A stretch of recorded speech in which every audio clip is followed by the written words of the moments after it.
As their ships hove to land, the Spireguard disembarked to secure the beachheads that enable the rest of the army to come ashore.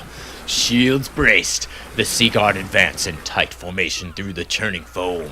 Spears lowered, and bows ready.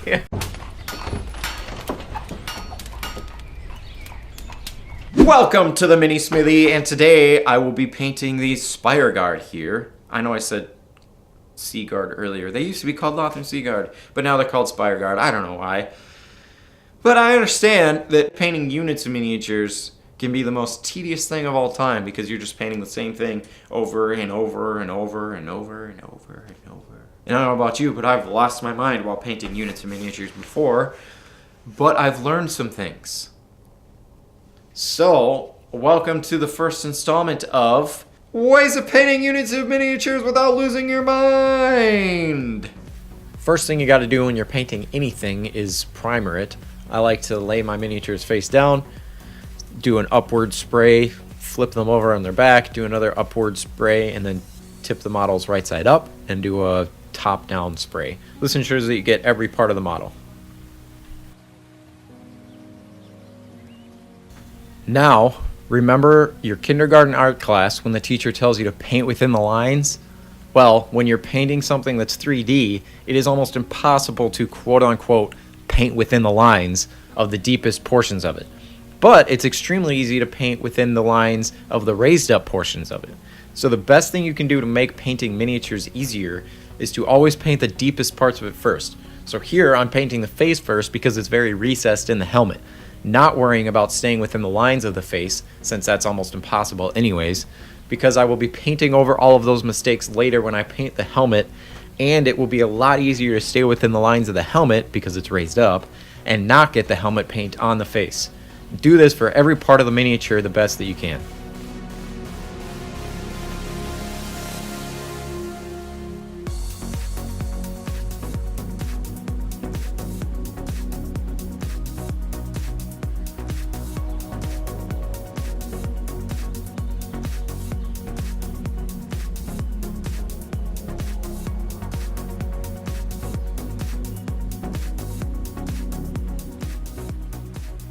Here I'm modifying some of my miniatures. I already have a unit of these from a long time ago that are already painted, and I want to use this unit and that unit as a 20-man Seaguard unit. And I don't want to have 2 flag bearers, 2 leaders, and 2 hornblowers, so I'm modifying this guy to have just a spear instead of a sword so that he's not as distinguishable. That way I can have a unit of 20 guys and it'll look better.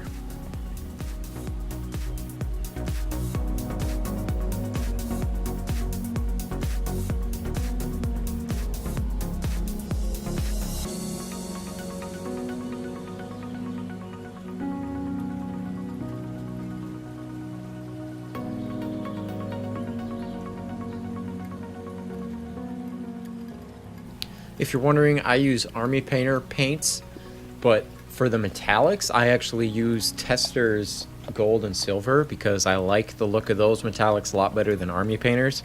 But for everything else, I'm using Army Painter. You don't have to follow exactly what I'm doing, but if you do want to follow along and you don't have Army Painter, I have the paint swatches on the bottom left corner of your screen. Hopefully you can just kind of hold up whatever paint you have to that and try to match whatever I'm using.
So here I actually wanted to do a kind of a fancy thing. You don't have to do this because this takes a lot longer, but I wanted these ribbons coming from their sides, and some of them have ribbons coming off their spear. I wanted to go from a really dark blue, almost black, and then fade it into a really light blue at the tips of the ribbons. So this is where acrylics kind of shine. Like oil paints, I've never been able to make this work, but with acrylics you can paint it on as if you're trying to cover it completely, and then you wipe the brush off, and then since the paint is still wet on the model, you can kind of take your brush that you just wiped off a little bit and fade that into the color above it. So cover it completely, wipe the brush off, and then kind of feather it into the color above.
You might have noticed that everything I've done so far looks pretty boring and bland, and you're right, it does.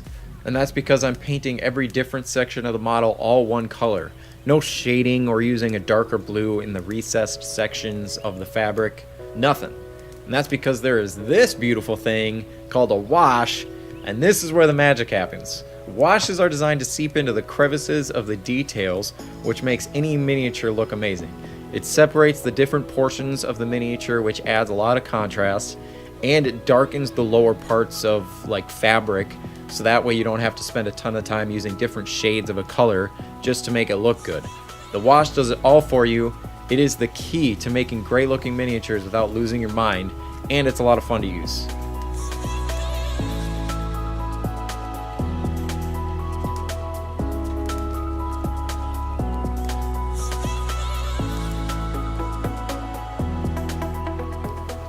For the most part, you can just apply this liberally over the whole model.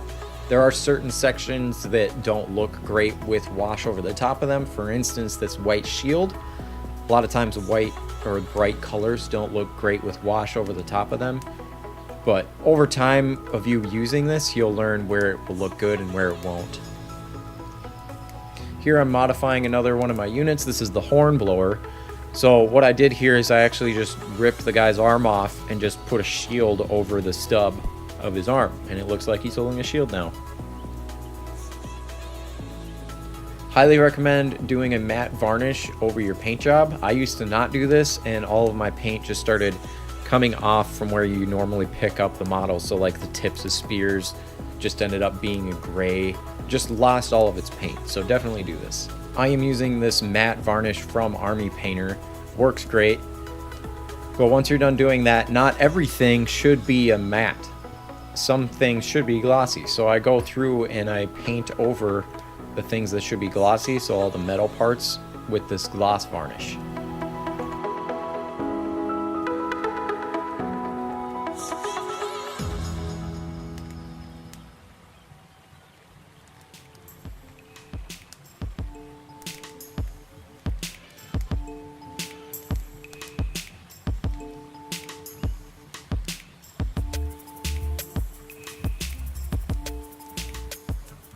For all of my bases, I use this Real Brown from Folk Art. It's just a basic acrylic paint that you can find at any hobby store. I use this as opposed to like a more expensive Army Painter brown or like Citadel Brown or whatever paint you're using, because that's a lot of surface area for every base, and you don't want to waste your nice paints on that. Here I had the flock. I use this blended turf from Woodland Scenics.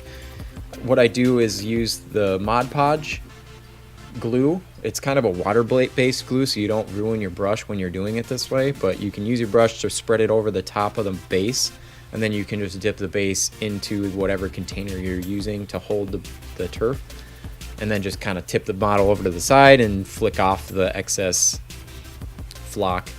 I don't get super detailed with my bases because I have found that if your bases match the terrain that you use, then it kind of blends in and it looks great anyway. And most of my terrain just has this blended turf on the top, so it looks great on the table.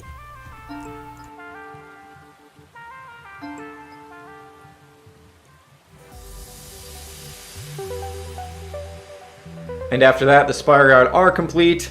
I am very happy with the way these turned out. I hope this video was helpful for you, and I hope you enjoyed it. And if you did, please like and subscribe, and I will see you in the next one.